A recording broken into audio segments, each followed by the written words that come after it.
Ou de casa ou de fora, você que está lavando louça, varrendo a sala, que está no trânsito, no ônibus, ou que está em casa de preferência agora, né, com essa fase roxa da pandemia, pelo menos em São Paulo, embarque conosco em mais um episódio do Disparate, o podcast do Disparada. Eu sou Álvaro Camões Padilha e me acompanha nessa o sociólogo, patriota e palpiteiro Arthur Silva. Boa noite, Arthurito!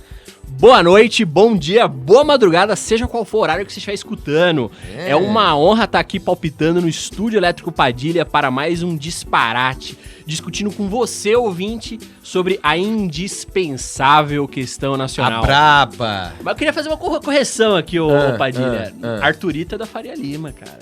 Tem uma página no Instagram que é o Arthurito da Faria Lima, aí não pode. Tem o programa da Paola, o programa não, o restaurante da Paola. Tem o sabe? Restaurante da Paola. É, Arthurito. Pega mal. É que você é 5 estrelas, Arthur. Arthur, eu vou começar o programa te contando uma história. Mano. Antes dos recados, antes de tudo, porque o programa é nosso, a gente fala o que a gente quiser. É isso mesmo. Eu tava assistindo o canal do Diogo Defante. Diogo Defante é um humorista que surgiu aí, um comediante. Bem engraçado. E aí ele tava num evento assim, de rua, com os populares, era um evento de antes da pandemia, daquele tempo, quando não existia vírus. O século passado. Exato. Outro mundo. E aí ele colou numa senhora, assim, uma senhora bem simples, foi entrevistar ela na rua, aí, na verdade ela que abordou, ele falou, vai passar na onde? Ele falou, vai passar na Rede TV. Aí ela falou, Rede TV eu gosto. Ele falou, tô brincando, vai ser na Globo. Ela, eu não assisto Globo. Eu não vejo Globo de jeito nenhum. Não, se for na Globo eu não assisto. Aí ele, por quê? E todo mundo na expectativa dela ser, né, os bolsonaristas que não gostam da Globo. Ela falou, meu avô e meu pai eram varguistas e brizolistas. Eu não assisto Rede Globo. Uma senhora de uns 70 anos, bem simples assim. A gente tem que lembrar que o Brizola gostava menos da Globo que o Bolsonaro, né? Não, eu tenho o seguinte comentário a fazer sobre essa senhora. Reserva moral da nação brasileira. Eu diria isso, porque... Pô, vamos atrás dessa senhora. Vamos atrás dela. Vamos atrás dela. Você quer completar o raciocínio sobre a senhora? Que eu nem o raciocínio. A senhora tá autoexplicada. Entendi. Então vamos lá. Antes de qualquer coisa, já foi qualquer coisa, um recadinho importante. Dizer que essas e outras iniciativas do Disparada só são possíveis graças à contribuição de vocês. Para contribuir, então, acesse o portal disparada.com.br/doe. Siga também o Disparada nas redes sociais. Então, seguir no Twitter, seguir no Instagram, no Facebook e no YouTube. No YouTube é importante ativar o sininho, se inscrever no canal para não perder nada. Para não perder coisas como a série que o Disparada lançou recentemente, uma série ao vivo, que é A Questão Nacional em Debate. A série estreou com Aldo Rebelo e Christian Lynch falando sobre o pensamento político brasileiro. Semana passada, a gente sempre faz confusão. Retrasada. Acho que era retrasada. Retrasada. Tivemos Elias Jabbour e Diego Pautasso, olha só, discutindo sobre a ascensão da China.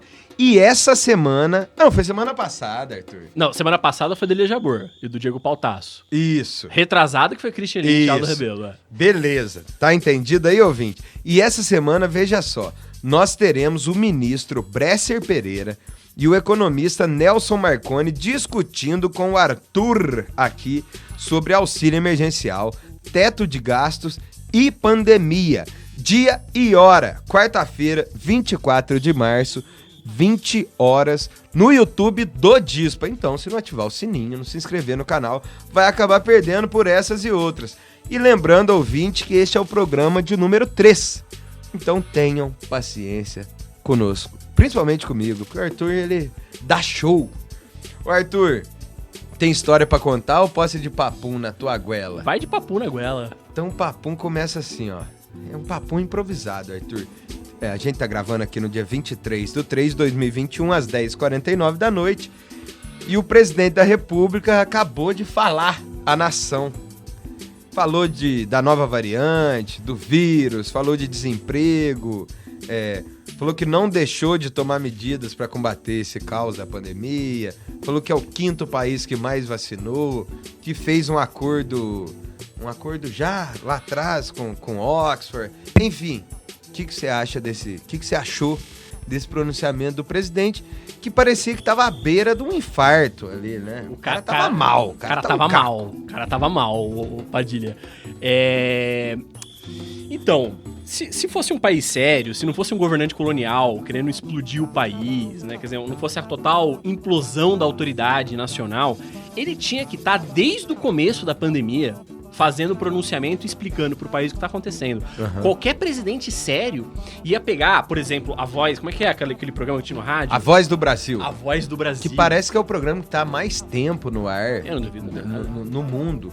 Eu acho que é do tempo do Getúlio, a Voz do Brasil, se eu não me engano.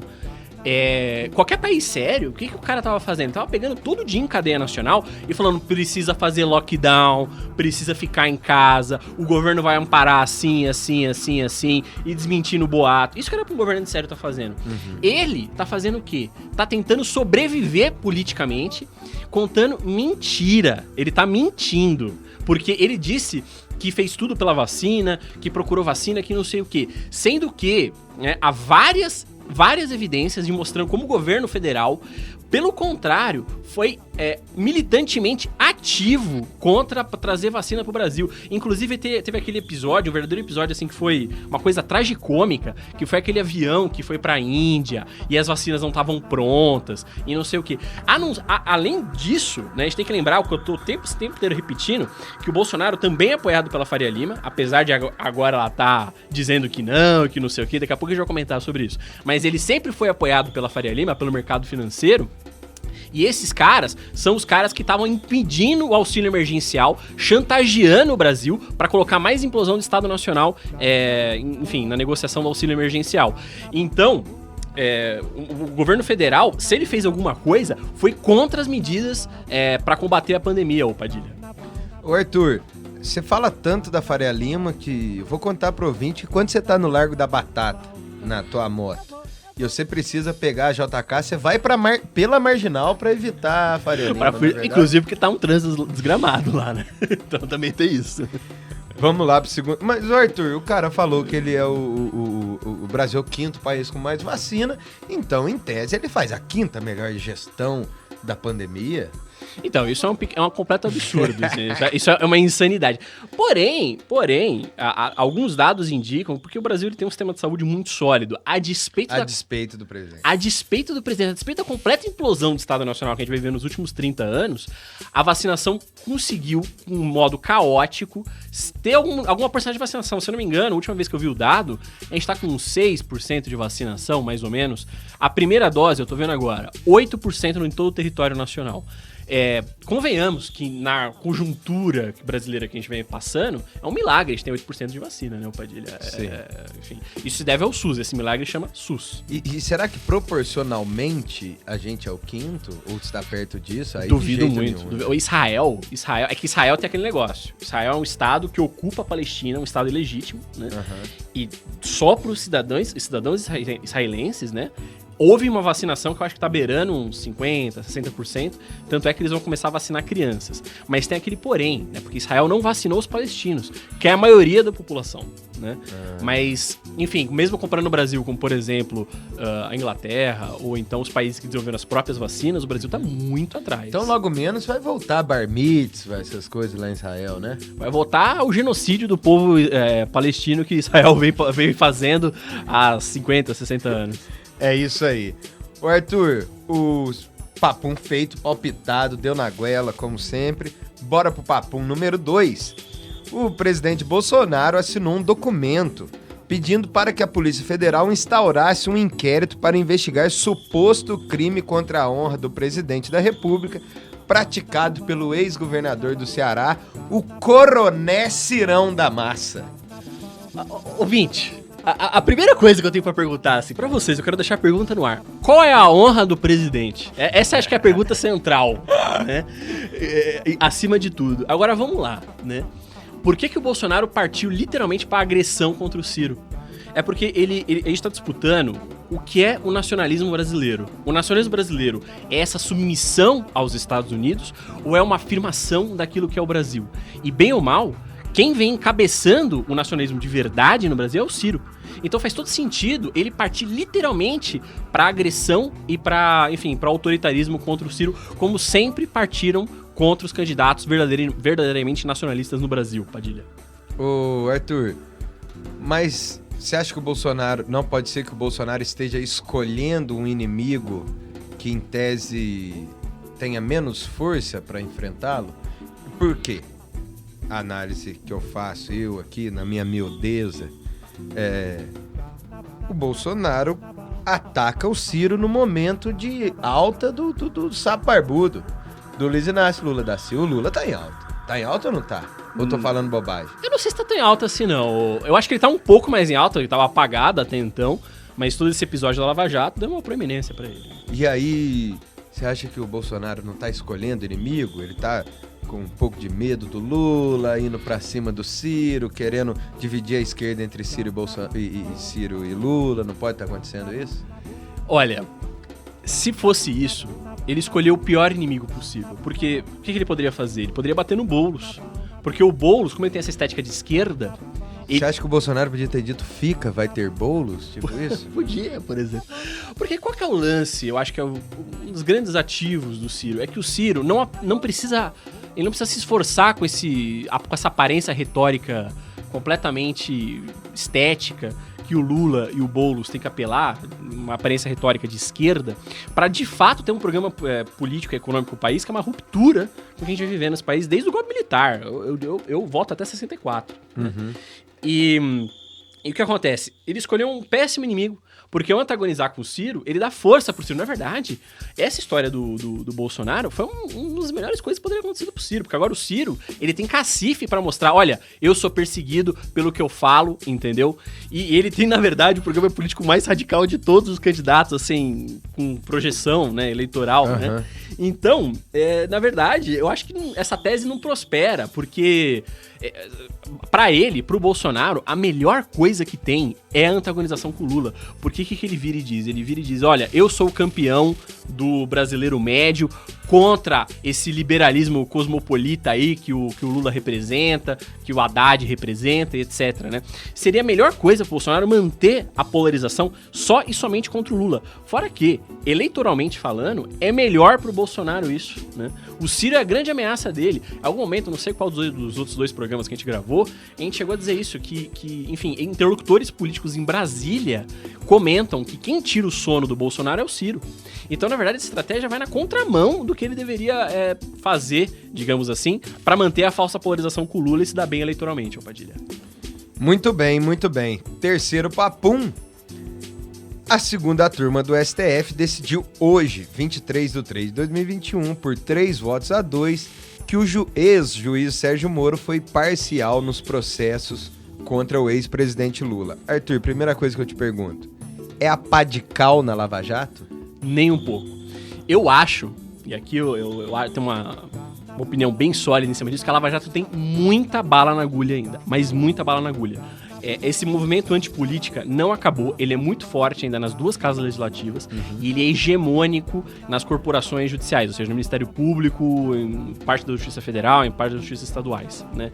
Então, de modo algum, não é a pá de cal. É um revés, é uma derrota temporária, com certeza, mas não é a pá de cal. Além do que, ainda há disputa a favor da Lava Jato no próprio STF. Mas é uma derrota importante. É uma derrota importante, uma derrota estratégica. Diante disso, tem que te perguntar, o Lula vai ficar elegível para 2022? O Lula não fica elegível ainda, porque o processo ainda vai para plenário no STF. O que se especulou, e isso tá muito a ver com o voto do Cássio Nunes, que a gente vai comentar mais pra frente, é que haveria algum arranjo sendo montado ali no STF pra, de algum modo, dar uma bicuda na Lava Jato, dar um golpe na Lava Jato, sem que se traduzisse em elegibilidade pro Lula, né? Porque o campo político também não quer que o Lula volte, né? Porque ele vai voltar a hegemonizar com toda a força possível. Aqui eu não tô discutindo o mérito, se o Lula é mais de esquerda, se ele não é. Eu não acho que seja esse o caso. O caso é, no mínimo, querem garantir que o PT continue fraco, mantendo a sua polarização retórica e com isso capitalizar politicamente em cima dele, Padilha. Perfeito, Arthur. Vamos então para o segundo bloco do nosso programa, que são as notícias. O Mundo noticiou, o Arthur comenta, né? Começando aqui pelo Brasil Independente, do dia 19/3, é o seguinte: o ex-ministro Ciro Gomes, do PDT, virou alvo da Polícia Federal. Ah, mas isso aqui a gente já discutiu. Já, mas é que é profundo. Então vamos aprofundar. Eu te perguntei no Papum e tem aqui de novo. Então vamos lá, o ex-ministro Ciro Gomes, do PDT, virou alvo da Polícia Federal pela suposta prática de crime contra a honra do presidente Jair Bolsonaro após criticá-lo durante a entrevista. O pedido de abertura de inquérito foi assinado pelo próprio Bolsonaro por meio da subchefia de assuntos jurídicos da Secretaria-Geral da Presidência e posteriormente conduzido pelo ministro da Justiça André Mendonça. O documento cita uma entrevista à Rádio Tupinambá de Sobral em novembro do ano passado, na qual Ciro afirmou que a população, ao não apoiar os candidatos de Bolsonaro, mostrava um sentimento de repúdio ao bolsonarismo, à sua boçalidade, à sua incapacidade de administrar a economia do país e seu desrespeito à saúde pública. Também chamou o presidente de ladrão e citou o caso de rachadinha que envolve seus filhos ao falar das pretensões políticas do ex-juiz Sérgio Moro. Então, ouvinte, é claro a tentativa de intimidação. Isso é evidente. Inclusive, ele vai buscar uma entrevista de novembro, agora em março. São o quê? 5 meses, né? E ele assina pessoalmente, se não me engano, era um ofício, acho que de assuntos jurídicos, né? Para que a Polícia Federal abrisse inquérito, né? De crime contra a honra, entre aspas, do presidente da República, né? E o que eu tenho a dizer sobre isso? A primeira coisa é que a gente tem que fazer um resgate histórico. A maior ameaça que o status quo, quer dizer, que o que está colocado aí na banca, a maior ameaça que tem contra, enfim, a submissão do Brasil, a sua posição subordinada na economia mundial, sempre foi o campo nacionalista. A gente, quando eu digo o campo nacionalista, foi combatido assim, ao desespero. Basta lembrar do Lacerda, entendeu? Não pode voltar até mais atrás. Um pessoal tava na internet resgatando, enfim, colunas e notícias da época da abolição, na qual se dizia que a abolição ia destruir o país e que não sei o quê, e havia uma intimidação contra os abolicionistas profunda, né? Quanto você volta no campo nacionalista, ele é perseguido, assim, à exaustão no Brasil, ao desespero, né? Pra você ter uma noção, e como é sistemático isso, o Goberi, o grande sacerdote, na verdade, do golpe de 64, né, chamava o Brizola de Mussolini dos Pampas e fez o que pôde nos anos 80 para evitar que o Brizola chegasse, enfim, muito competitivo nas primeiras eleições diretas, né? Inclusive, com, enfim, aproximações com o PT, como a história bem registrou, né? De todo modo, o que a gente tem que ter em mente aqui a respeito desse episódio? Que qualquer programa de reinserção soberana do Brasil no mundo vai ser violentamente combatido. O que eu tô querendo dizer pro ouvinte, né?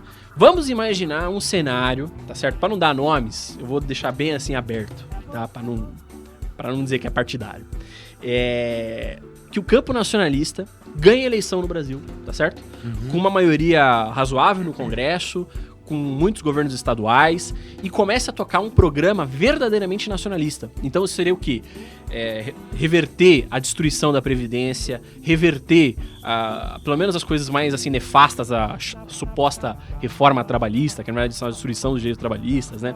E sobretudo começasse a reverter o pré-sal, né? Quer dizer, a entrega dos nossos campos de petróleo e da cadeia de óleo e gás, resgatasse nossa indústria naval. Imagina que, enfim, um governo nacionalista fizesse isso. O que você acha que aconteceria, ouvinte? A gente seria violentamente combatido, difamado, caluniado, perseguido, como todos os governos nacionalistas do Brasil foram. A gente já teve governo nacionalista no país. A gente teve, com trancos e barrancos, 34 anos de nacionalismo no país, entre a Revolução de 30 e o golpe de 64.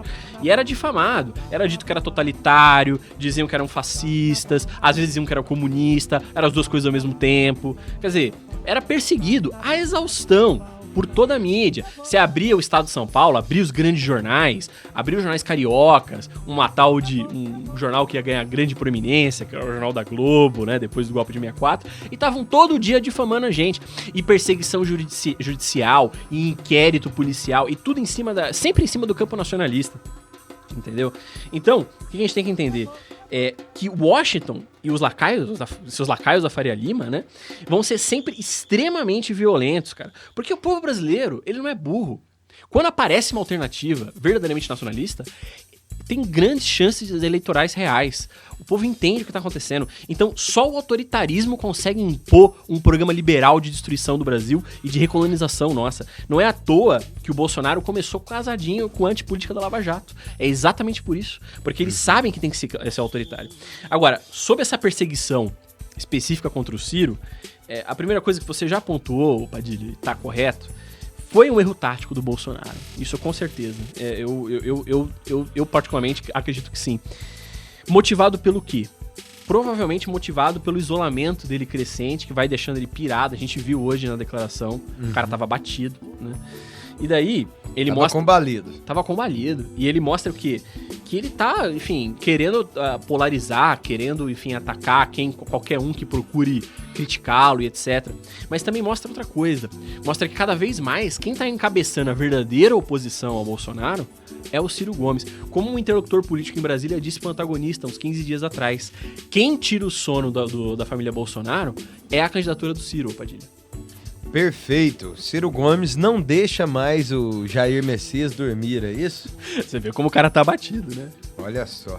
Vamos lá, Arthur. 2 notícias sobre a Lava Jato aqui. A primeira da Célia Frouf e da Aline Bronzatti no estado de São Paulo, dia 21/3/2021. O ex-ministro da Justiça e Segurança Pública, Sérgio Moro, disse, durante uma transmissão ao vivo com o ministro Paulo Guedes, que o presidente Jair Bolsonaro não colabora com os pedidos de tolerância feitos pelo próprio ministro da Economia. Moro também disse durante a live que não poderia ficar no governo, pois haveria um desmonte da agenda anticorrupção. Disse ele, estive no governo e fui testemunha de seu trabalho, mas não contribuí muito com esse espelho de tolerância. Não contribui muito com esse espelho de tolerância, o presidente da República, disse Moro a Guedes. Já leio a segunda aqui? Vou meter a segunda. Manda. A segunda é do Matheus Teixeira e Marcelo Rocha, no dia 23/3/2021, na Folha de São Paulo.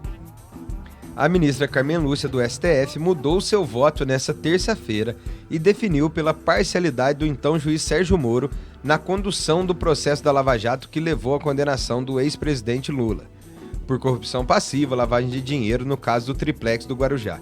Com o voto da magistrada, a segunda turma do Supremo decidiu anular a ação do triplex e julgar procedente o habeas corpus em que a defesa do petista pedia anulação da suspeição de Moro neste caso.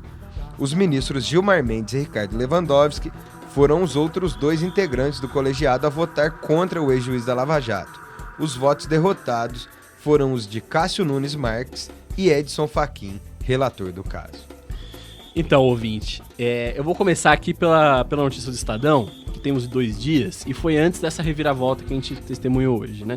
Reviravolta que, na verdade, é só consequência do que já vem acontecendo, acho que umas 2 semanas, né? Aquele do Fachin faz uma semana. Olha, começando pela afagada do Moro pro Paulo Guedes, né? Eu fico até sem comentário, porque tem poucas coisas mais claras na conjuntura do que isso, né? Eles estavam numa live, né? E daí o Moro virou pro Guedes, pô, Guedes, cara, eu admiro o seu trabalho, eu fico imaginando o que você passou, porque eu passei por isso também, né? Que ele teve que se desligar do governo quando tava lutando contra a corrupção e que não sei o que, né? Poucas coisas são mais claras na conjuntura do que esse elogio do Moro pro Guedes. Por quê? Vamos lembrar, lá quando o Bolsonaro toma posse em janeiro de 2019, né, ouvinte? Uhum. Quando ele tomou posse, haviam 2 superministros, né? Ele destruiu vários ministérios, juntou todos o Ministério da Economia e deu um poder que eu acho que faz muito tempo que um ministro não tem no país, que é o Ministério da Economia, que ele deu ao Paulo Guedes. Ele acabou com o Ministério do Trabalho, colocou dentro do Ministério da Economia, acabou com o Ministério da Previdência, acabou com o Ministério do Planejamento, acabou com o Ministério da Fazenda, que eu acho que veio desde o Império. Como é que pode, E botou tudo no Ministério da Economia e deu na mão do Paulo Guedes. E os secretários do Paulo Guedes eram os verdadeiros ministros. Então era aquele Saxida lá, que eu nunca sei falar o nome do cara, era o Salim Matar, era a verdadeira... Era o esgoto da Faria Lima que tomou o poder no Superministério da Economia, entendeu? E o outro superministro era o Moro, né? Por que era o Moro? Porque o Moro significava a antipolítica do lavajatismo. Tanto é que naquele outro século, né, que 2 anos atrás, né, a gente especulava que o quê? Que o Bolsonaro ia ter uma governabilidade baseada na intimidação lavajatista, né? Mas a conjuntura evoluiu, né? Na verdade, o bolsonarismo acabou brigando com o lavajatismo por N razões que, enfim, não vou entrar no mérito agora, já discutimos isso em outros episódios, né? Tem muitos textos por aí, posso recomendar alguns depois do Disparada. Mas o que acontece é que houve essa ruptura, né? Só que o Paulo Guedes ficou no governo. Quer dizer, essa ficada do Paulo Guedes no governo é o voucher, por usar uma expressão bonita, né? Ou melhor, como é que fala quando você vai fazer um empréstimo e alguém garante? A avaliza, né? Enfim, a garantia, né? Da Faria Lima pro governo Bolsonaro, né? Ou seja, que a Faria Lima tava feliz com aquilo, né? E você vê, vai mais longe, fica mais claro ainda. O Moro, por exemplo, durante essa mesma live, ele defendeu explicitamente a entrada do Brasil na OCDE, né? Que era, na verdade, uma agenda de completa submissão do Brasil no comércio internacional, na economia mundial, né? Outra coisa que ele vai defender naquela live, junto com o Guedes, é o seguinte, é que as eleições fossem a cada 5 anos, né? E que fossem casadas as eleições regionais, municipais, né? Com as eleições federais e estaduais, né? Pra quê? Pra diminuir o custo político, entendeu? Não, desculpa, quem falou isso foi o Guedes, né? E daí o Guedes, né? Teve aquele afago do Moro, aí o Guedes respondeu, não, mas ele fez uma autocrítica, o Guedes. O que ele fala? Olha, peço desculpa por não ter entregado as privatizações que eu prometi, né? Então, assim, a autocrítica que ele faz é da incapacidade do governo de tocar a própria agenda liberal de destruição do Brasil. Isso é uma coisa que a gente vem pontuando aqui há um tempo, que é essa irracionalidade que é o bolsonarismo, essa irracionalidade da própria burguesia, que está por trás do governo lá no Subministério da Economia. Ainda que tenha uma autonomia relativa e tal, mas não deixa de estar lá, né? E o que eu quero mostrar com isso? Que, na verdade, o Guedes e o Moro, nessa fagada, nessa autocrítica que um faz, tal, e, enfim, nessa relação de profunda amizade e concordância ideológica, eles mostram que são 2 lados da mesma moeda. Ou seja, o sonho da Faria Lima, na verdade, era que o Moro fosse presidente, ou que o lavajatismo pudesse governar diretamente com sua agenda autoritária e impusesse um regime pinochetista no Brasil, né? E só para concluir aqui, botar um dado interessante a respeito dessa live ainda, o Moro, para quem não sabe, embora já seja uma informação bastante pública, ele tá trabalhando para uma consultoria estadunidense que, entre outros clientes, tem a Odebrecht, a OAS, a Queiroz Galvão, a Sete Brasil. Mas aí é o poste mijando no cachorro. Exatamente, cara, exatamente. Assim como o próprio Guedes tem sua enfim, grande relação com a Faria Lima, né? Agora, isso, né, só para mostrar, digamos assim, a profunda harmonia do lavajatismo com a Faria Lima, né? Se a gente for agora ver esse voto, na verdade, a grande notícia, na verdade, é a reviravolta da Carmen Lúcia, né? A Carmen Lúcia, até então, ela era uma lavajatista, me corrija se eu estiver equivocado, Padilha, mas ela era uma lavajatista moderada.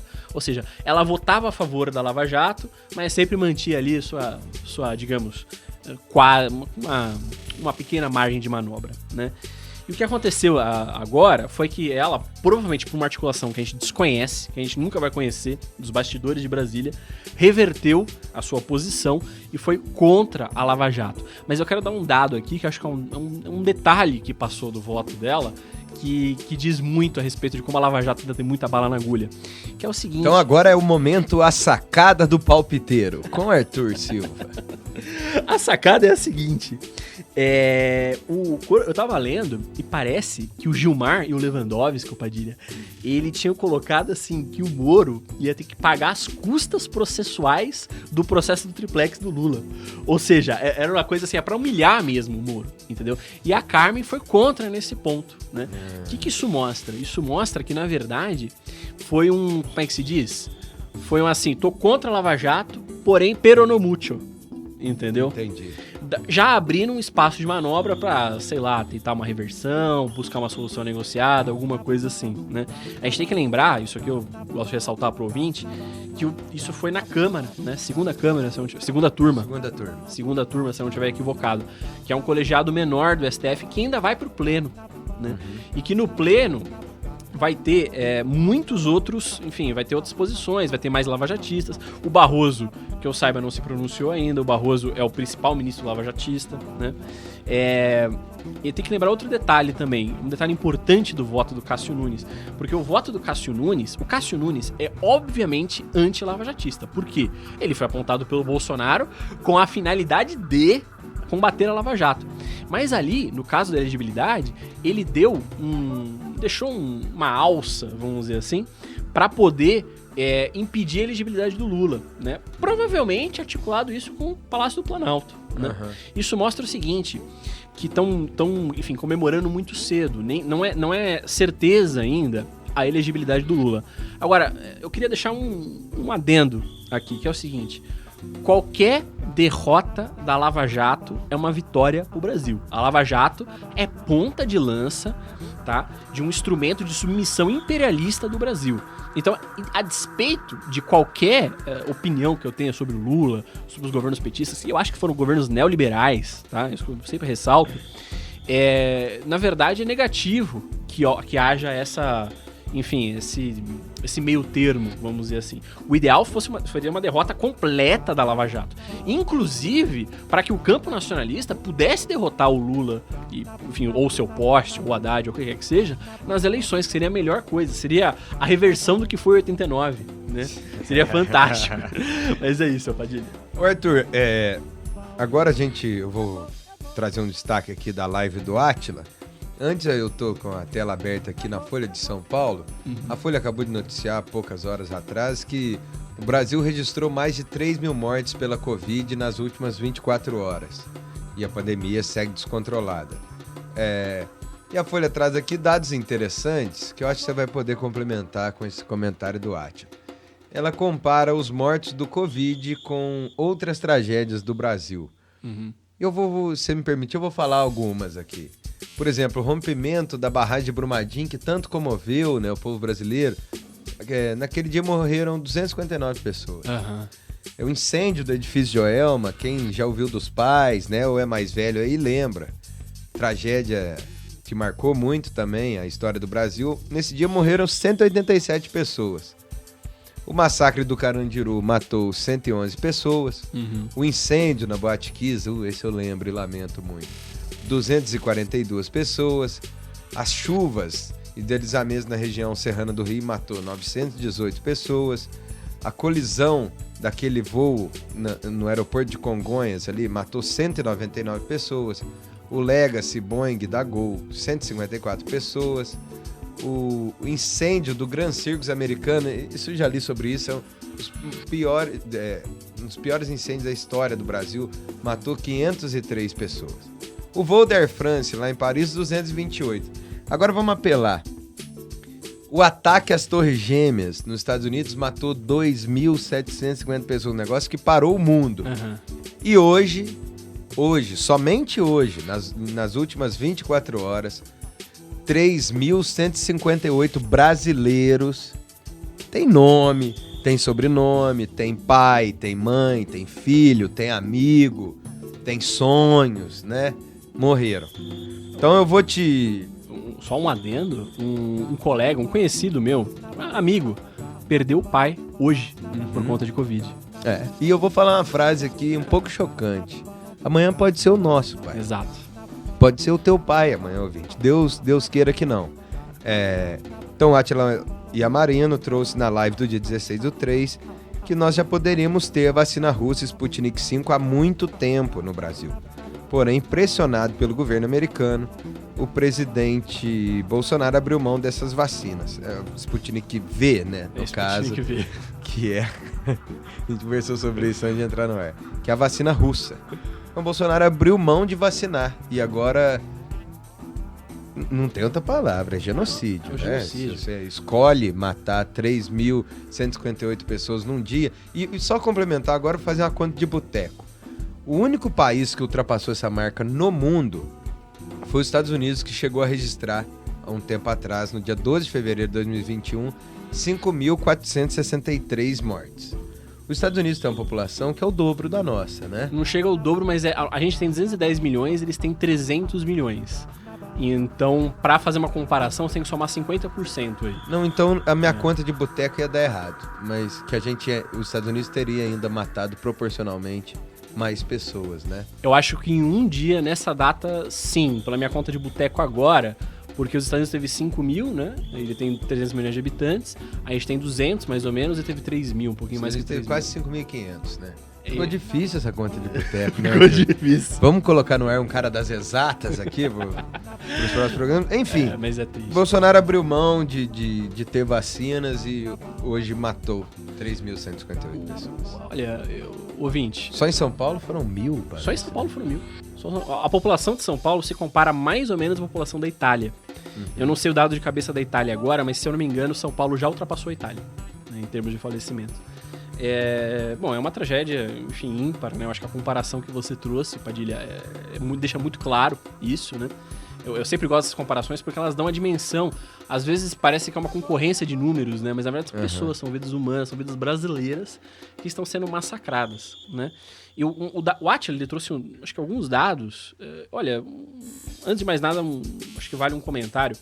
Eu não gosto da perspectiva ideológica do Átila, sabe? Eu acho o Átila um cara um pouco liberal e tal. Mas eu acho que a gente tá numa circunstância em que, enfim, isso é honestamente secundário, né? Eu acho que ele vem fazendo um bom trabalho de divulgação científica. Bom trabalho técnico, né? Um trabalho técnico, né? Divulgação científica, trazendo, enfim, dados, mostrando a dimensão do que a gente tá passando, né? E ele trouxe, acho que um comentário que eu gostei muito, que era o seguinte... Alguém, não vou saber citar, eu vi a live e não anotei as coisas, tô lembrando de memória aqui, mas alguém fez um estudo e mostrou que, mesmo no caos que é o Brasil, tá? A completa implosão colonial do Estado Nacional Brasileiro, enfim, o vexame que a gente tá fazendo, né?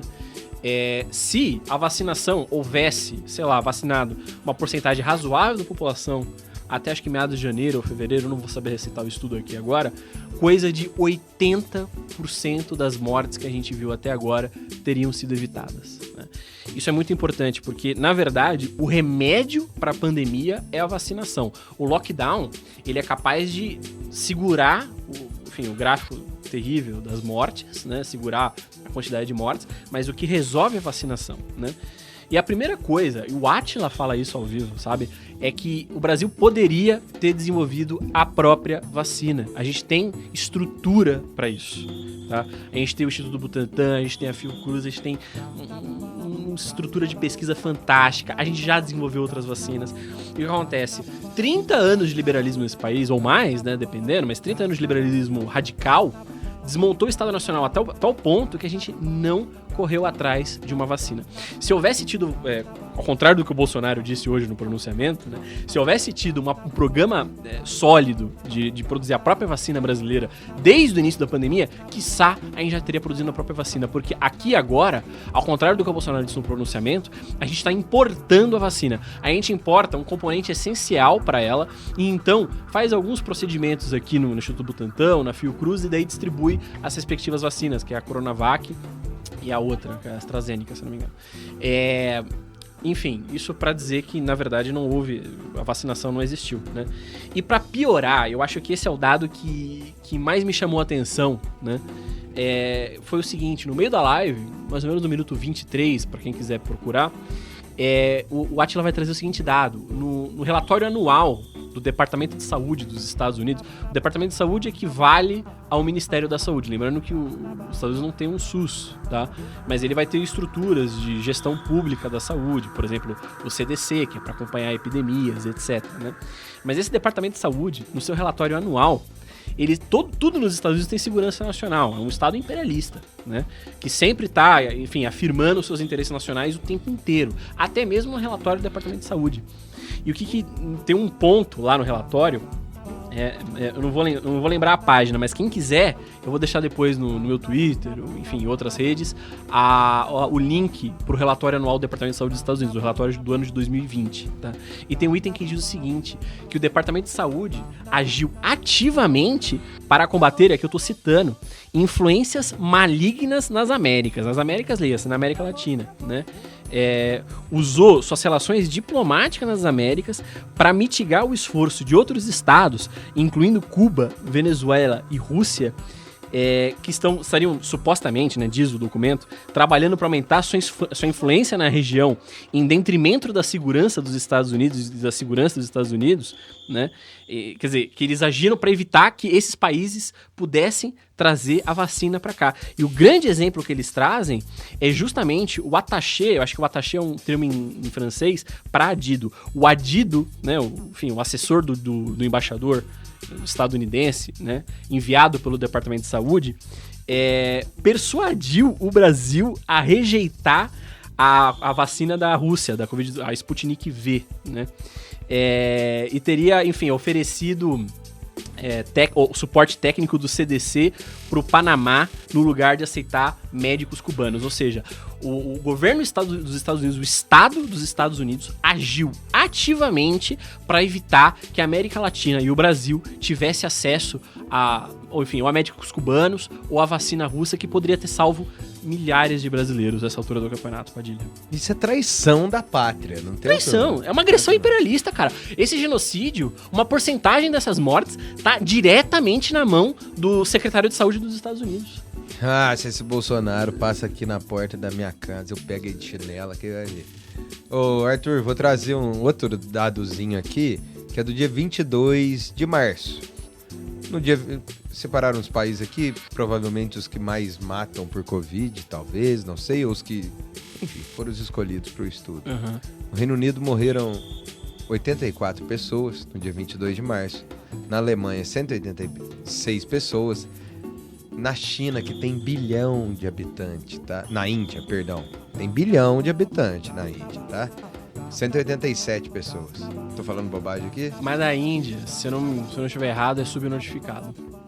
Tem esse detalhe, mas enfim. A Índia que é uma grande produtora de vacina também. Também é uma né? grande produtora de vacina.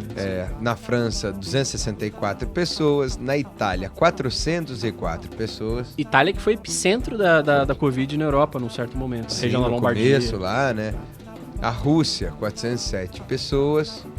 O México, 470 pessoas. Os Estados Unidos, aí aqui a gente... Se você visse o gráfico que eu tô falando aqui, ouvinte, que eu tô vendo... Assim, tem todo mundo meio coladinho aí pros Estados Unidos dar uma distância colossal, né? Porque lá morreram 978 pessoas. Mas distância colossal, abissal, existe do segundo colocado dos Estados Unidos pro Brasil. E o Brasil matou 2.349 pessoas, tá? Isso no dia 22 de março. Outro dado interessante aqui é que morreram 8.864 pessoas no mundo.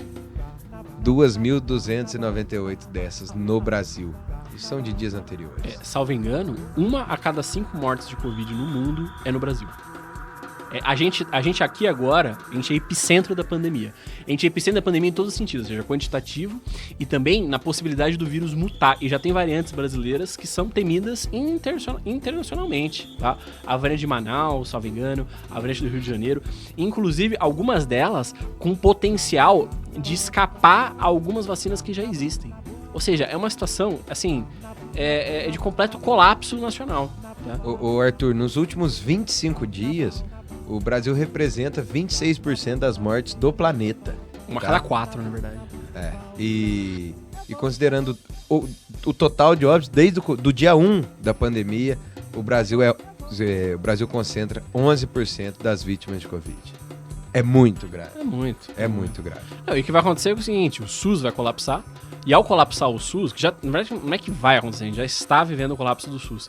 Se você, ouvinte, que isso nunca aconteça com você, mas você escorregar no banheiro, bater a cabeça no bidê, na pia, não tem médico pra você. Não tem como você ser entubado, fazer uma cirurgia. Se seu avô infartar nesse momento, vão ter que fazer uma ponte de safena nele aí na garagem da tua casa, camarada. Porque não tem leito de hospital. Tem gente... Eu tava vendo ambulâncias estacionadas na porta do hospital e as ambulâncias virando leitos, assim, tentando atender na maca. A gente vai ver cenas cada vez mais muito tristes, assim. No começo da pandemia, não sei se o ouvinte vai se recordar, mas teve aquele episódio de Guayaquil, salvo engano, que é uma cidade litorânea no Equador, que colapsou, que as pessoas estavam tendo que pegar, corpos mortos nas casas. Porque as pessoas... coisa meio gripe espanhola isso aí, né, Arthur? Até pior, parece, porque a proporção é maior, entendeu? Então, olha... É lastimável. E vamos reiterar, né? Evitável. Esse negócio da vacina russa, que o Departamento de Saúde dos Estados Unidos agiu para que a gente não tivesse a vacina, isso é criminoso. Isso é criminoso. Isso é uma agressão imperialista que tá matando as pessoas no país. Eu vou destacar um outro dado aqui, deixa eu ver se eu acho. Aí você me corrija se eu estiver falando bobagem, tá? O Biden, que é outro imperialista que não nos convém, que não nos ajuda, não nos agrada, que o elenco desse programa não gosta dele, como não gosta do Donald Trump. Mas tem um dado que aí, Arthur, me parece que é um cara que entra capaz e afim de fazer uma melhor gestão da pandemia no seu país. Olha o número de mortes aqui, Arthur, como cai, né? O Biden assume ali no final de janeiro e as mortes dos Estados Unidos estavam ali entre 3.500 e 3.000 mortes. E aí, isso no final de janeiro. No dia 1º, por volta de 1º de março, ela já está pouco acima de 1.500. No fim de março, ele já entrega em 970. Olha, isso aí mostra que a pandemia é uma tragédia, mas ela também é um crime. Porque, na verdade, é contornável os efeitos da pandemia com lockdown e com vacina, né? O que o Biden fez, que na verdade está repercutindo agora, ele aprovou um pacote de estímulo fiscal de 1,9 trilhão de dólares, ou seja, dá para comprar o Brasil com o pacote, enfim, com o pacote de ajuda que eles vão fazer agora. Ele vai fazer obras de infraestrutura nos próximos anos. Eu vi essa notícia por cima, posso estar citando errado, mas de 3 trilhões, né? E com isso, ele conseguiu mudar as expectativas dos governos estaduais e locais para que efetivamente houvesse lockdown. Ou seja, muita gente está noticiando isso como se fosse uma virada discursiva, como se o Trump tivesse um discurso irracionalista, e daí o Biden falou pra galera, bota a máscara, e foi isso que começou a reverter a pandemia. Não foi. O que começou a reverter a pandemia foi estímulo fiscal, com capacidade de botar as pessoas em casa, ou seja, com renda, empréstimo a pequeno empresário, que faz as pessoas ficarem em casa com lockdown, e aí diminuiu as mortes, né? Vamos lembrar, um país como o Vietnã, que é um país pobre, tá? O Vietnã é um país que foi devastado pelos Estados Unidos numa guerra absurda. Teve pouquíssimas mortes, e salvo engano, na primeira onda teve nenhuma morte. Ou seja, era plenamente evitável com lockdown, vacina e ajuda para as pessoas, Padilha. Esses democratas aí querem liberalismo pro mundo inteiro, menos pra eles. É, né? Lógico. Tô de olho nos seus democratas. Vamos lá, vamos seguir adiante aqui, Arthur. O Nicola Pamplona, na Folha de São Paulo, no dia 21/3, trouxe: além da escalada dos custos internos, com a inflação e commodities em alta, a indústria brasileira vem enfrentando dificuldades no transporte de insumos e mercadorias como mais um obstáculo à retomada da crise gerada pela pandemia do novo coronavírus. O problema é fruto da ruptura nas cadeias globais de suprimento após a paralisação da indústria mundial no primeiro semestre de 2020, que provocou um enorme desarranjo na logística global, afetando desde importadores, como as montadoras e a indústria têxtil, as exportações de proteínas.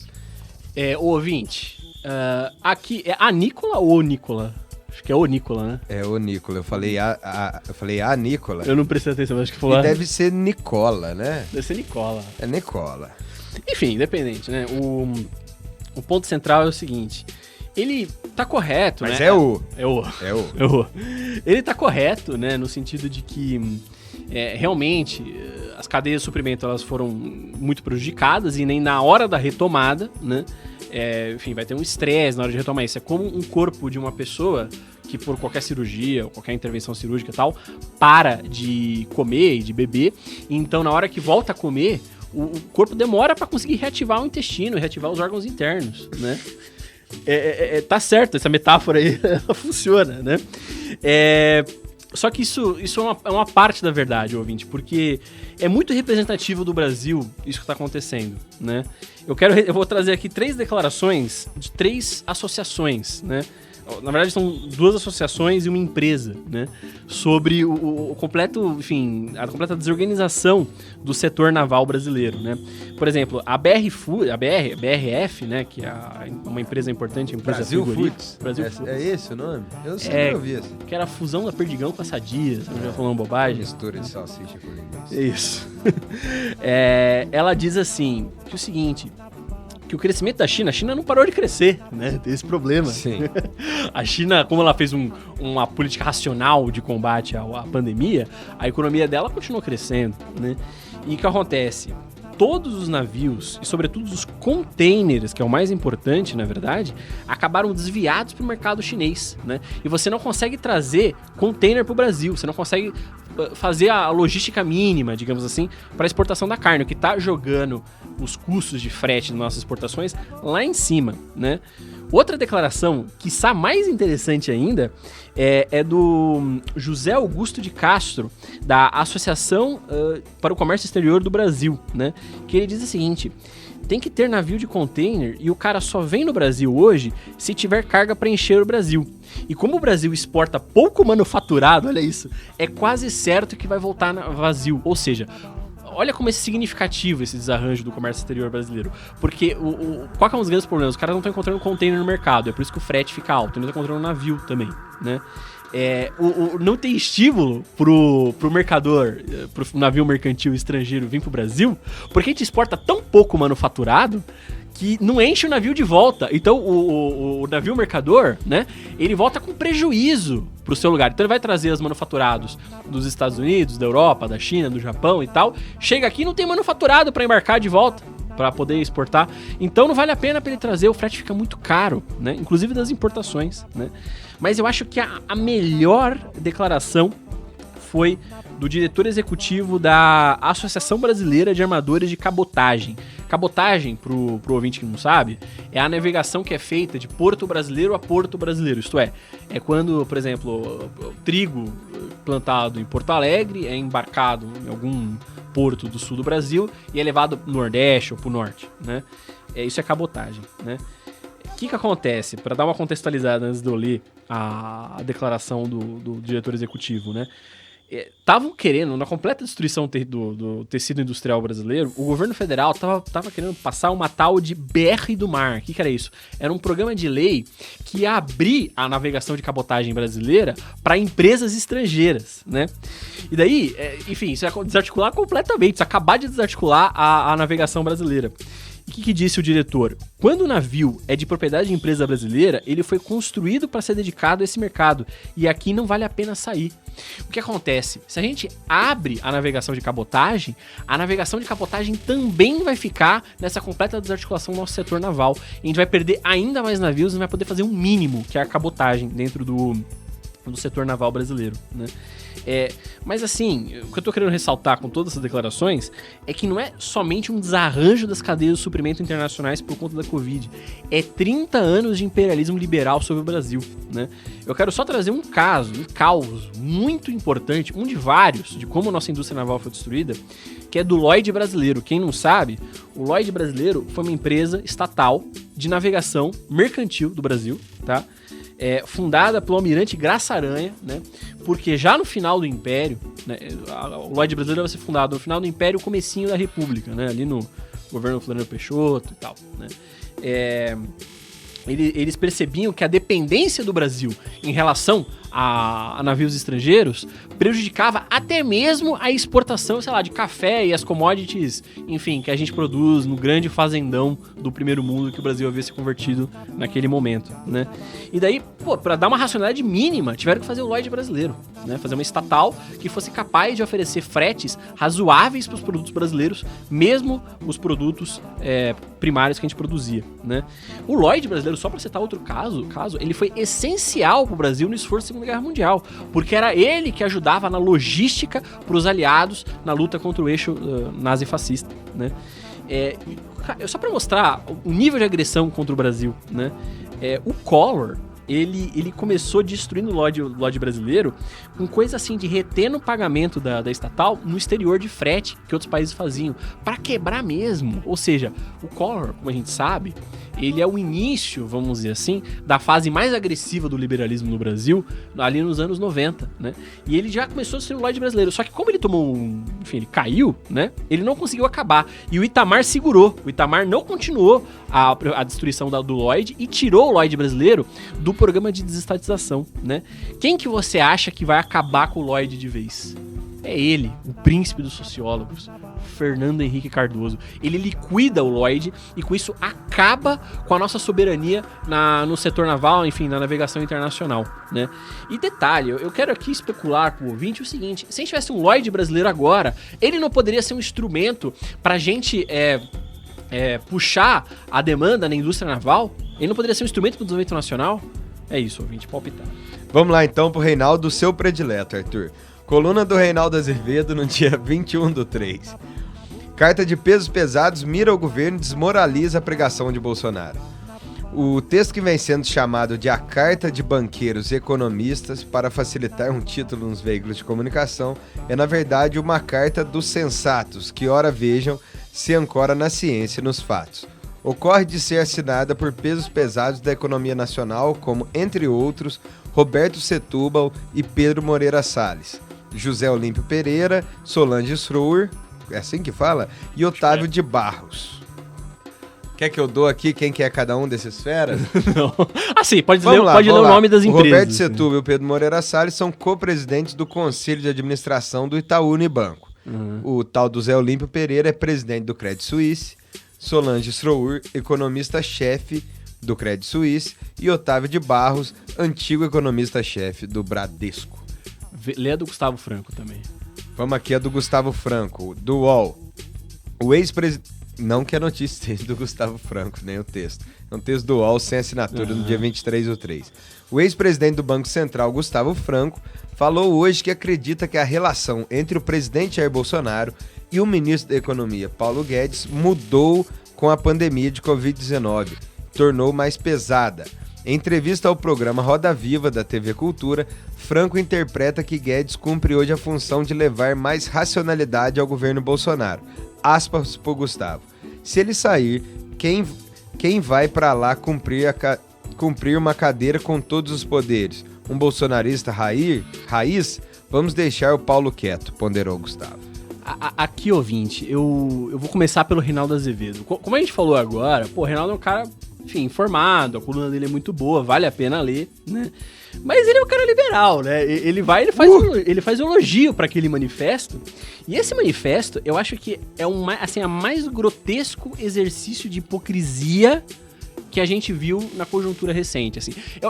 Aqui, ouvinte, pra mim, é pior do que a declaração do Bolsonaro, tá? É mais mentiroso e é mais hipócrita. Por quê? Começa que foram esses caras, né? O Padilha leu aqui a posição que eles ocupam, eles são a Faria Lima, cara. Quem tá naqueles prédios envidraçados são eles. Eles é que estão por cima de aumentar a taxa de juros agora, na reunião do Copom, a Selic, né? Que é um completo absurdo, é como dar morfina pra alguém em coma. Eles que estão mantendo o teto de gastos, foram eles que fizeram o lobby, impedindo o auxílio emergencial, querendo colocar coisa pra destruição do Estado Nacional, continuação da destruição do Estado Nacional, PEC emergencial, reforma administrativa, que são todos nomes para acabar de destruir o Estado Nacional, né? A galera que assinou esse manifesto, ela é diretamente culpada pela destruição do Brasil que a gente tá vivendo agora. Pedro Malan, pra quem não sabe, ele foi o czar da economia do Fernando Henrique Cardoso, que ainda tinha o Ministério da Fazenda naquela época, por 8 anos. Depois foi pro Unibanco e ainda botou a Cecília Malan na Globo, que agora ela é correspondente da Globo na Inglaterra, né? Esse cara, ele é já responsável pelo que tá acontecendo agora no Brasil, né? O Armínio Fraga, também é do grupinho lá, do pessoal que destruiu o Brasil, da PUC-Rio, né, e tal. JP Morgan, e tem cidadania estadunidense, assinou o manifesto também, né. Perso Árida, pra quem não sabe, ajudou a fundar o BTG, né, e o BTG, banco esse que tava lá naquele esquema de compra de ativos do Banco do Brasil, né, que os caras estavam querendo comprar ativos criminosamente do Banco do Brasil, como o Ciro denunciou, né. Ou seja, eles são culpados diretamente pelo que tá acontecendo no Brasil. Eles são os sacerdotes da Faria Lima, esses caras que assinaram. E os seus, digamos, grandes, como é que fala? Devotos é o Setúbal, é os Moreira Salles e etc, que é quem realmente manda nesse país a partir da Faria Lima, né? que acontece? Quando o Gustavo Franco, né, principalmente, vai dizer assim, que a relação do Paulo Guedes azedou cada vez mais com o Bolsonaro, é o quê? É essa burguesia que se vê no espelho no governo Bolsonaro, entendeu? E daí não consegue tolerar o que vê na própria imagem. Daí ele vai defender o Paulo Guedes, né? Sendo que vamos reiterar o tempo inteiro, né? O desastre que está se abatendo sobre o Brasil é um desastre também econômico, tá? Eu acho que vale muito a pena pro ouvinte que estiver interessado dar uma olhada no comentário que o Marconi, acho que fez uma thread no Twitter e daí foi reproduzida no Disparada, né? Não é um simples problema de gestão, é desmonte do Estado Nacional e da abertura desenfreada de importações que esses caras defenderam, que foi destruindo o tecido industrial brasileiro, né? Agora, de todos esses hipócritas, acho que quem mais pega em mim, assim, quem mais agride qualquer nacionalista é o Gustavo Franco, né? Porque o Gustavo Franco tem aquela cara de herói, né? De jeito culto, de uma pessoa, assim, tolerável. Sendo que ele, cara, ele é um dos grandes responsáveis pelo que tá acontecendo, né? Ele é a voz perfeita, né? Ele diz que o casamento do Guedes com o Bolsonaro foi arranjado, que não era um casamento de amor. Só que assim, o ouvinte, como a gente disse mais pra trás, jamais essa agenda liberal de destruição do Brasil poderia ser colocada democraticamente, ela tem que ser autoritária. É daí que veio o casamento do bolsonarismo com o lavajatismo, com o Paulo Guedes como filho, como, enfim, o padrinho disso aí, né? A verdadeira crítica que o Guedes, que o Gustavo Franco faz ao Guedes é para ineficiência das privatizações. E o Gustavo Franco cita explicitamente o Banco do Brasil, que diz ele seria a verdadeira, enfim, medida para aumentar a competitividade, quer dizer, a competição entre empresas no mercado financeiro, Padilha. Perfeito, agora a gente finalizou o segundo bloco, vamos para a coluna internacional. Primeiro, repercutindo a AFP, o presidente Joe Biden pediu ontem aos imigrantes que não tentem entrar nos Estados Unidos no momento em que crescem as críticas pelo aumento da chegada de pessoas à fronteira com o México, incluindo milhares de menores de idade que viajam desacompanhados. Aspas para o presidente Joe Biden. Eu posso dizer claramente, não venham, não deixem suas cidades ou comunidades. Olha, primeiro comentário é sobre o veículo, que é a AFP. A AFP, a Reuters e outras dessas agências internacionais supostamente neutras, tal, é documentado isso que eu tô falando, não é... Depois eu posso trazer documentos, se vocês quiserem, vocês me procuram no Twitter, me procuram nas redes sociais, no Telegram, tá? Me procurem no Telegram. Eu mostro documentos de que a Reuters, a BBC também, enfim, eles são press release, quer dizer, eles são braço dos órgãos de inteligência desses países imperialistas, da Inglaterra, dos Estados Unidos, da França, etc. Né? Mas assim, sobre o Biden, a galera pintou ele de bonzinho, né, contra o Trump. Ah, não, depois da devastação fascista do Trump, o Trump era fascista mesmo, ele é um fascista em sentido estrito, né? Depois da devastação fascista do Trump, né, agora vai vir um cara racional, um cara de esquerda e tal. É uma mentira deslavada, né? Pra trazer alguns dados, né? A Kamala Harris, né? Ah, aquela! O imperialismo inclusivo. É aquela que bombardeia, aquele que bombardeia com avião rosa, cheio de lantejoula, né? Cara, a Kamala Harris, ela é lavajatista e demagoga penal nos Estados Unidos. Ela é dessa galera assim que fala, não, tem que prender menor de idade, essas coisas assim, sabe? O Antony Blinken, eu acho que o Antony Blinken é mais importante, que é o atual secretário de Estado do Biden, tá? Ele estava envolvido, né, ele esteve na concertação política do massacre contra a Líbia e da invasão do Iraque, tá? E sobre a Síria, tem declaração do Blinken dizendo assim, o erro dos Estados Unidos foi ter feito muito pouco, né? Quer dizer, ele defende abertamente o imperialismo mais agressivo e grotesco possível, né? E sobre essa questão dos imigrantes latino-americanos como nós, ouvinte, se você não sabe, o Brasil é um país latino-americano, né? A gente tem que lembrar o seguinte, eles estão subindo na América Central, tem que atravessar o México e chegar nos Estados Unidos, certo? A América Central foi devastada, eu acho que é uma das regiões mais devastadas, junto com o Caribe, pelo imperialismo americano há mais de 100 anos, a coisa de 130, 140 anos. Tinha uma empresa que era a United Fruit, que pintava e bordava nos países da América Central, decidia quem ia ser o presidente, né? Destruíram tamanhamente a América Central, por exemplo, com o golpe contra o Zelaya. Quem não lembra, eu acho que foi agora eu não anotei o ano, mas acho que foi no começo dos anos 10, 2011, 2012, teve um golpe que derrubou o governo do Zelaya, que era um governo democraticamente, um governo popular, né? 2009, Arthur. 2009, né? E, enfim, aprofundou a devastação na América Central. E o que acontece? Esses países são países que são assolados por níveis de crime urbano surreal pela completa destruição do tecido social e do Estado Nacional, né? Então, esses migrantes, eles fogem dessa situação de devastação, passam por todo o México, uma coisa assim épica, formaram grandes, grandes marchas, né, grandes colunas que atravessam o México para chegar na fronteira dos Estados Unidos, fugindo da morte nesses países que foram devastados pelo imperialismo americano. Chegando lá, na fronteira com o México, na fronteira do México com os Estados Unidos, o Trump montou, campos de concentração, que ficaram, assim, muito famosos, porque eram coisas, assim, de criança morrer, de separar os filhos dos pais, era uma coisa terrível. Você via corpos na fronteira dos Estados Unidos com o México, no Rio Grande, ali, né? E agora o Biden, o que ele diz? Ele mostra que ele vai ser a continuidade dessa é uma política de Estado dos Estados Unidos contra os latino-americanos da América Central, né? Pra quem tiver mais interessado, tem um vídeo do canal do Tatu no Toco, um abraço, Tatu, se estiver escutando. Abraço, Tatu! Que chama Corpos Boiando na Fronteira, né? E ele mostra graficamente, né, bastante gráfico, o genocídio do povo latino-americano promovido pelos Estados Unidos. Padilha. Vou aproveitar e mandar um abraço pro Tatu e pra Mandinha aqui. Genial. E abraço pra Mandinha também. E pro Anduva. E pro Anduva, grande Anduva. Grande Anduva. Vamos lá, aqui nossa segunda notícia de política internacional. Revista Ópera é um texto do Yair Cibel e do Sérgio Pascal, tradução da Rebeca Ávila. É o seguinte: se a América Latina vivesse a política com gostinho de show business dos estadunidenses, o dia 11 de abril se chamaria Super Domingo. Isso porque os olhos do mundo estão voltados para o segundo turno equatoriano entre dois paradigmas enfrentados durante 2 décadas: o neoliberalismo do banqueiro Lasso e o progressismo internacionalista de Andrés Arauz. Na mesma jornada, o Chile elegerá aqueles e aquelas que farão ou não o país deixar atrás o mais vivo símbolo da sua época mais sombria, a Constituição Pinochetista.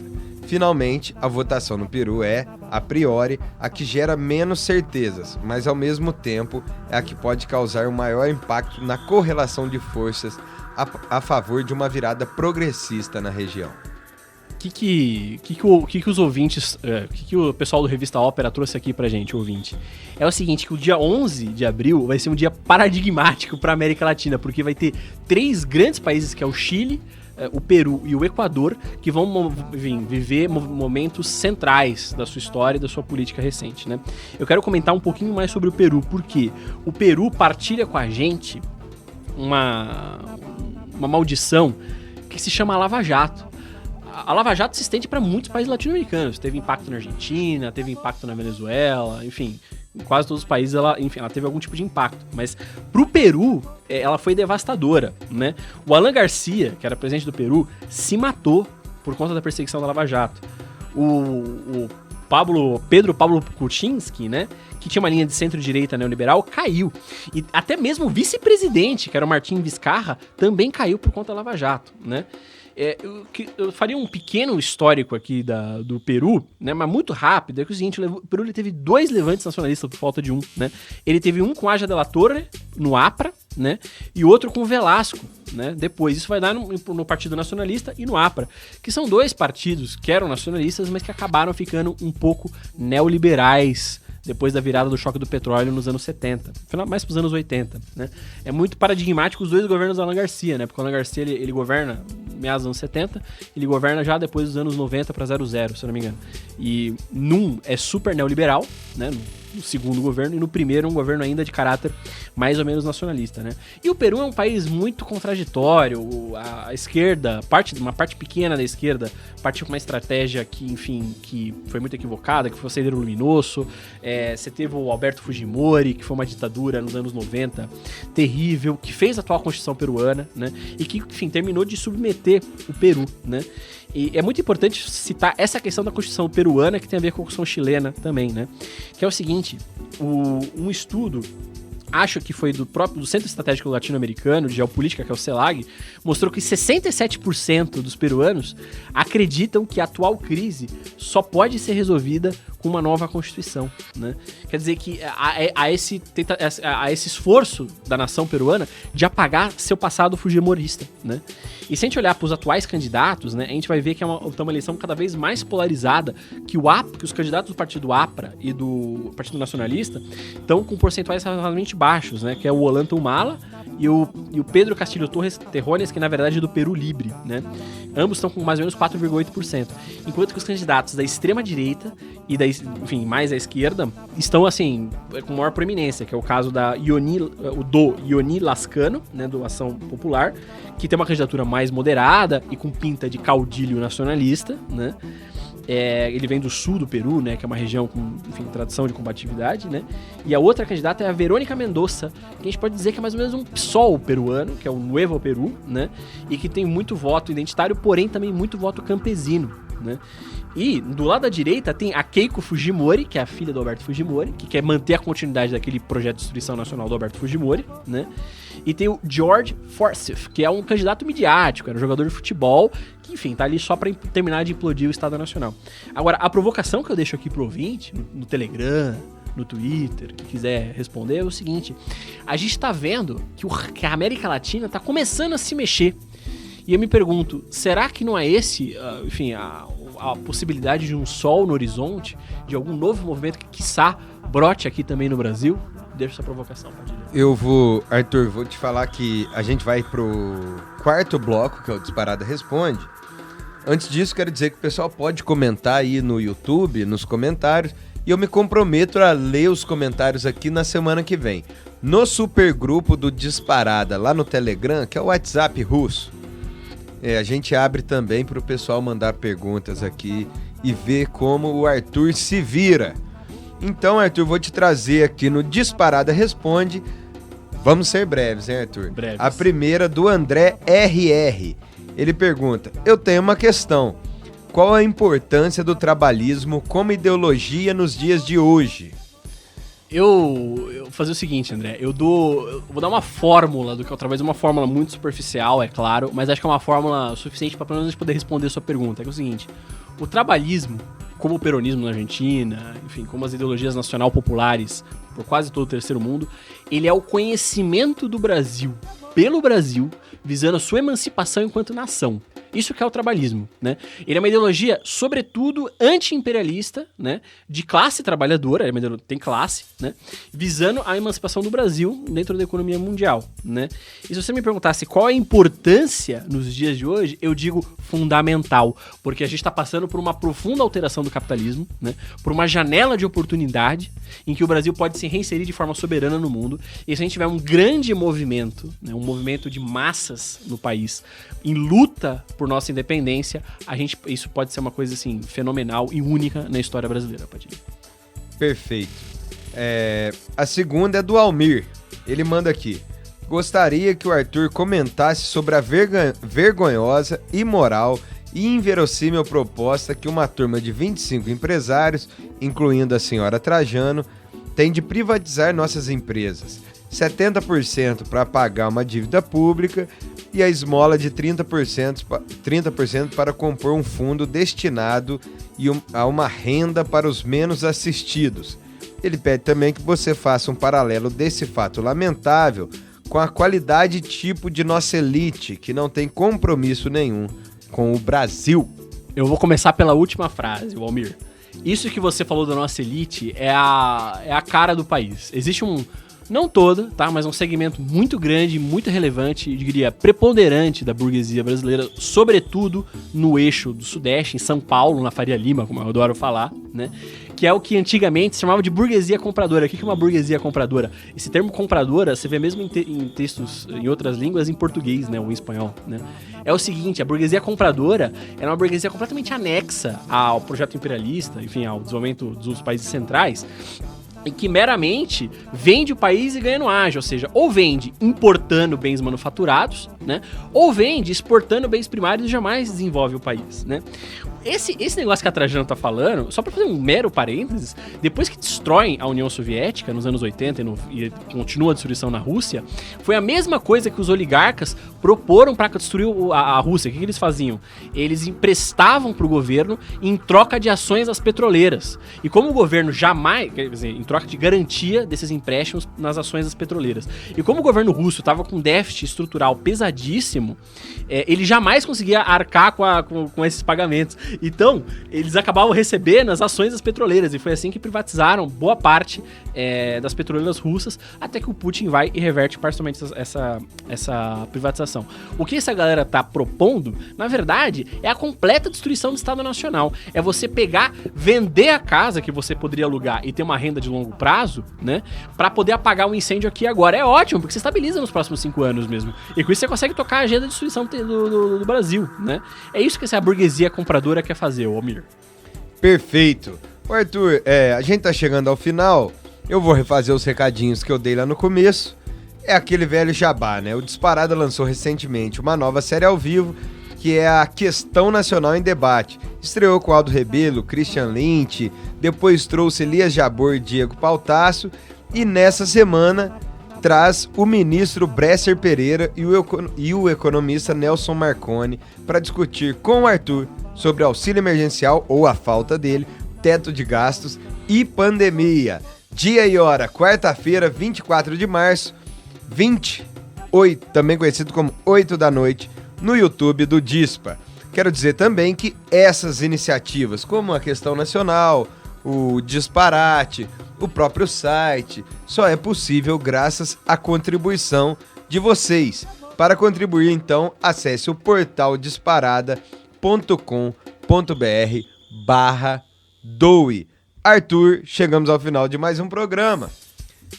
Te agradeço demais. Estamos aqui mais uma semana.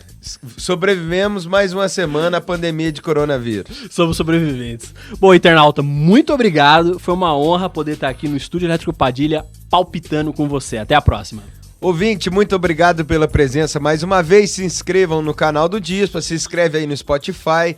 Tamo junto. Semana que vem a gente volta para discutir o Brasil mais um pouquinho. Até mais. Tchau, tchau.